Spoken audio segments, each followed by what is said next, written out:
G20 정상들이 오늘 밤 특별 화상 정상회의를 열고 코로나19 협력 방안을 논의합니다. 문재인 대통령도 회의에 참석해 우리나라의 대응 경험을 공유하고 국제 공조 방안을 밝힐 계획인데요. 네, 관련 내용 짚어보겠습니다. 연세대 세브란스병원 진단검사의학과 이영민 교수와 함께하겠습니다. 안녕하십니까? 안녕하세요.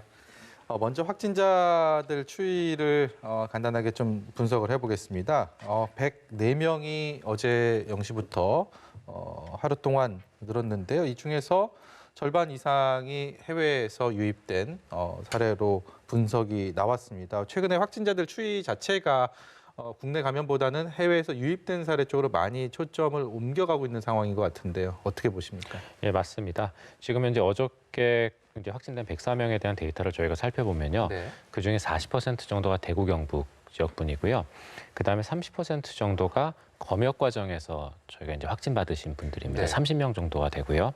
그다음에 이제 나머지 한 30% 정도가 서울 경기 지역에서 확진을 받으신 분들인데 네. 지금 조금 전에 말씀하신 것처럼 57명이 해외 유입 감염으로 밝혀졌다고 말씀을 주셨잖아요. 그러면 네. 이 중에 30명은 공항에서 확진이 된 거고 나머지 27명은 공항을 지나서 지역사회에서 확진이 된 거거든요. 네.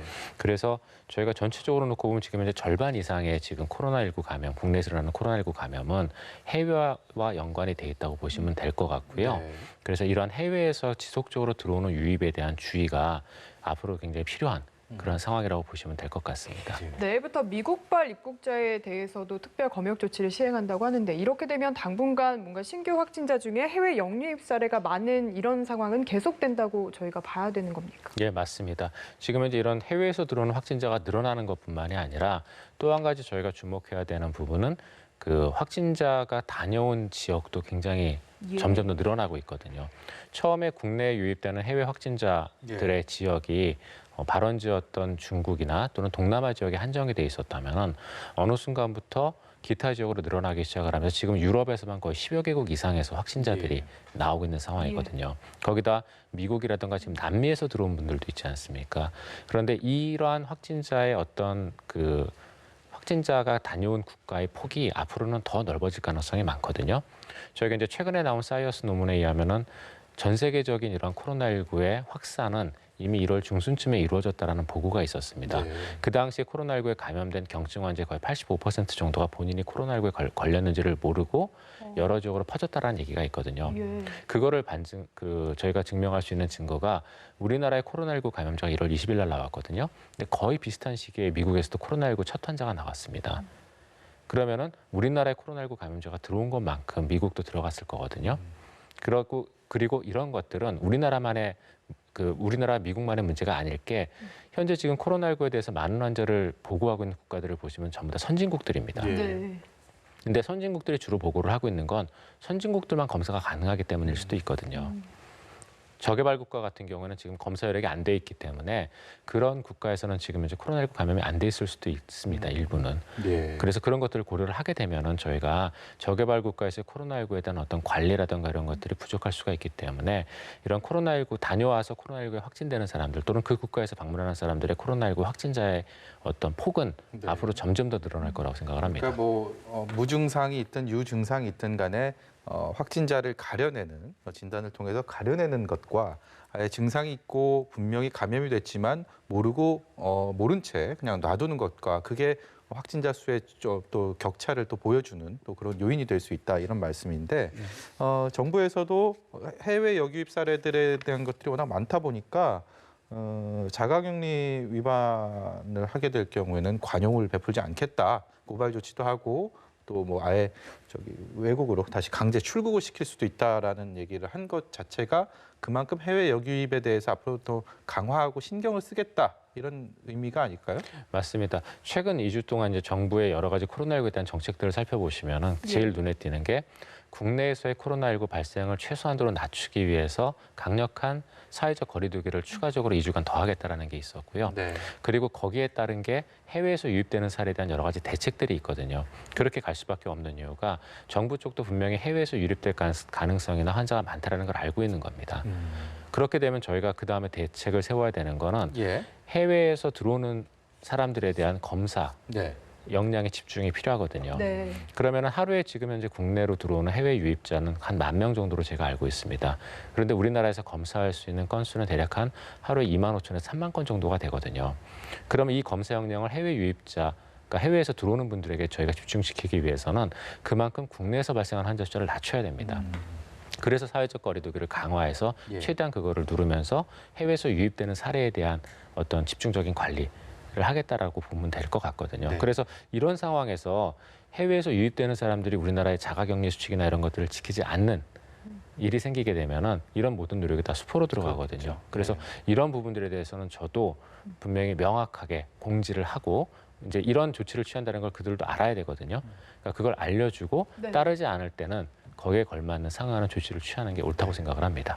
네, 그리고 또 인천공항에서 오늘 오후 1시부터 지금 운영을 하고 있는 선별진료소 이야기도 해보고 싶은데 이게 일단 완전 개방형이라고 하고요. 또 워킹스루, 그러니까 도보 이동형이라는 이름이 붙었더라고요. 이게 일반 선별진료소와는 어떤 차이점이 있는 건지 궁금합니다. 아, 예, 말씀 그대로 이제 저희가 생각하는 선별 진료소는 이제 여러 가지의 선별 진료소가 있었습니다. 예. 이제 우리나라의 검사의 이제 그동안의 발전 과정을 보시면은 일단은 먼저 검사실에서 검사 역량을 대폭 확대를 했는데 이 검체를 채취하는 과정이 일종의 병목 현상으로 작용을 하면서 검사를 많이 못했던 시기가 있었거든요. 네. 그래서 그런 부분들을 해결하기 위해서 이제 대량의 이제 선별 진료를 할 수 있는 공간을 만들고 그걸로도 안 되니까 드라이브 스루가 나왔죠. 굉장히 잘 제안하셨다고 기발한 예, 생각을 하는데요. 근데 이 드라이브 스루의 개념보다 이제 더 나아가는 이제 일종의 개념인데 이거는 이제 환자가 왔을 때 환자는 그러니까 검사 대상자가 왔을 때 이 검사 대상자에 대한 검사를 이제 바깥에 있는 분이 이렇게 그 채취를 하는 방식이고요. 네. 이때의 장점은 분명히 빠른 시간 안에 검체를 채취할 수 있다는 장점은 있습니다. 그리고 또 저희가 개인 보호 장구를 이렇게 그때그때마다 갈아입지 않아도 되는 그런 굉장히 좋은 아, 장점들이 그렇죠. 있는데 근데 문제는 이제 채취하는 과정이 이게 말씀드렸던 것처럼 이제 오픈되어 있는 방식이다 보니까 예. 약간의 그 채취자들 간에 그러니까 대상자들 간의 어떤 그 접촉이라든가 오염이라든가 이런 부분들을 막기 위한 충분한 소독을 해야 저희가 조금 안전하게 운영할 수 있을 것 같습니다. 예. 오늘 밤 9시에요. 특별 화상 정상회의 G20 세계 주요 20개국 정상들이 화상으로 코로나19 협력 방안을 논의한다고 합니다. 이게 사실 화상 정상회의라는 것 자체도 굉장히 생소한데 그만큼 코로나19가 전 세계에 지금 확산돼 있는 상황이기 때문에 특별한 회의가 열리고 여기서 여러 가지 메시지를 서로 주고받을 것 같은데 꼭 다뤄줘야 하는 게 어떤 게 있을까요? 저는 이제 의사 입장이다 보니까 뭐 여러 가지 것들에 대한 것보다 이제 의료적인 측면에서만 말씀을 드리면은 네. 아까도 말씀드렸지만 코로나19는 이미 전 세계에 퍼졌다고 보시는 게 맞습니다. 예.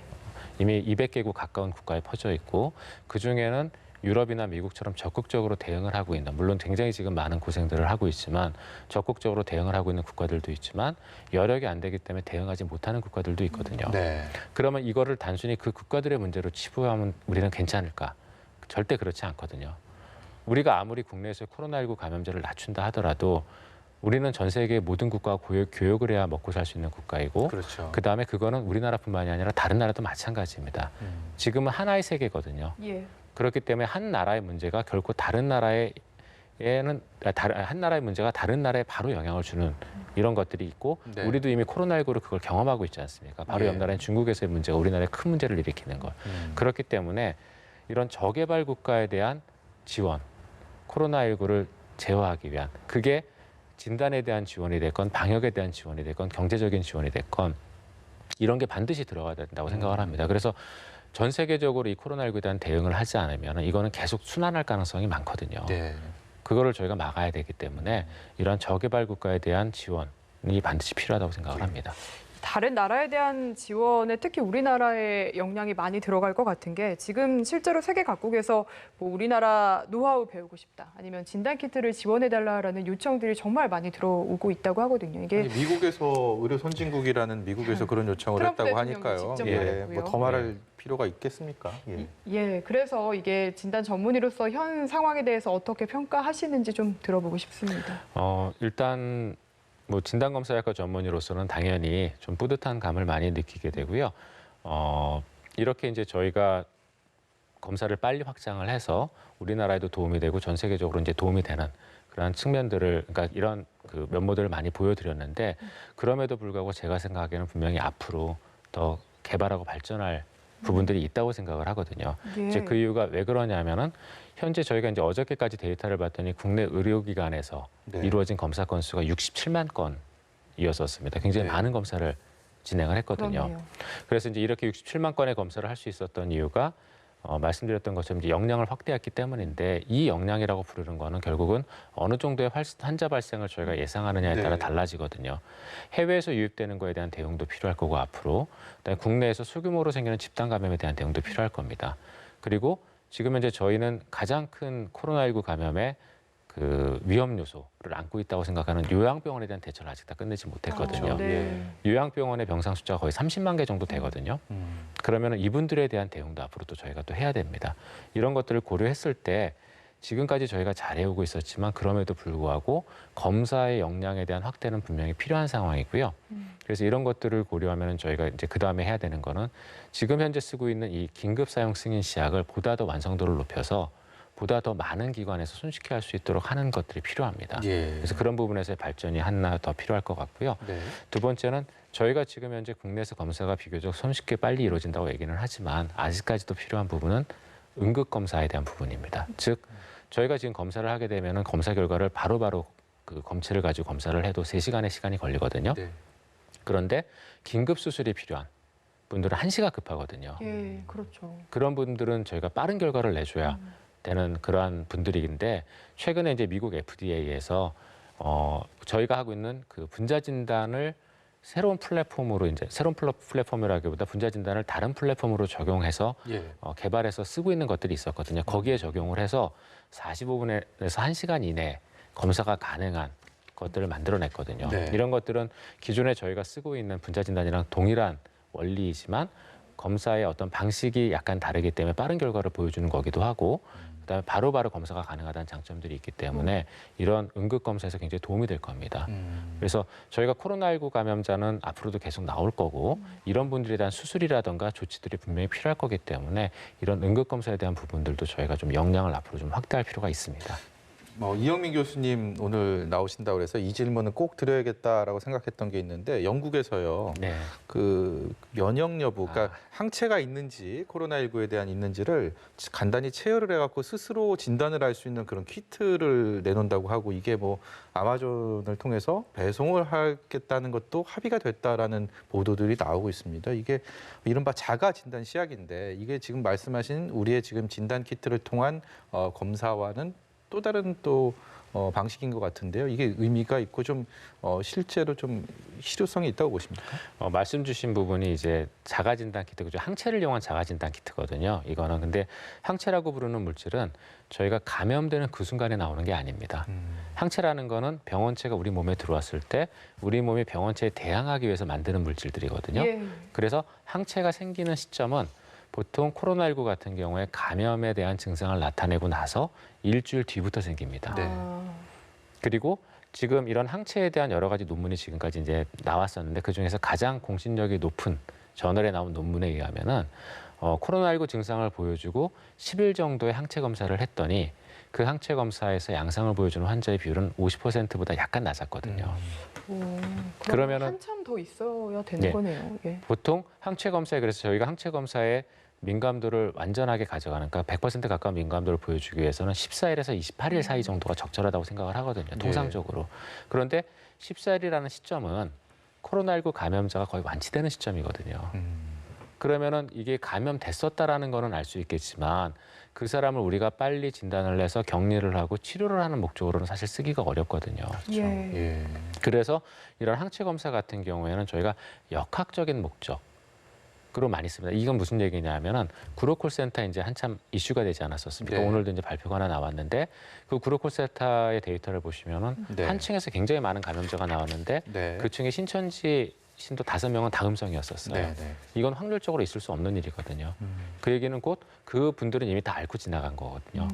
네. 그런 거를 확인할 수 있는 게 항체 검사입니다. 네. 그래서 이런 부분에서는 되게 필요하지만 지금 현재 우리가 코로나19에 대한 신속한 진단과 치료, 격리 목적으로는 사실 항체 검사를 쓰는 거는 아직은 약간 맞지 어렵지 않다. 않을까 싶습니다. 예, 무슨 말씀인지 잘 알겠습니다. 지금까지 연세대 세브란스 병원 진단검사의학과의 이형민 교수였습니다. 고맙습니다. 네, 감사합니다. 감사합니다.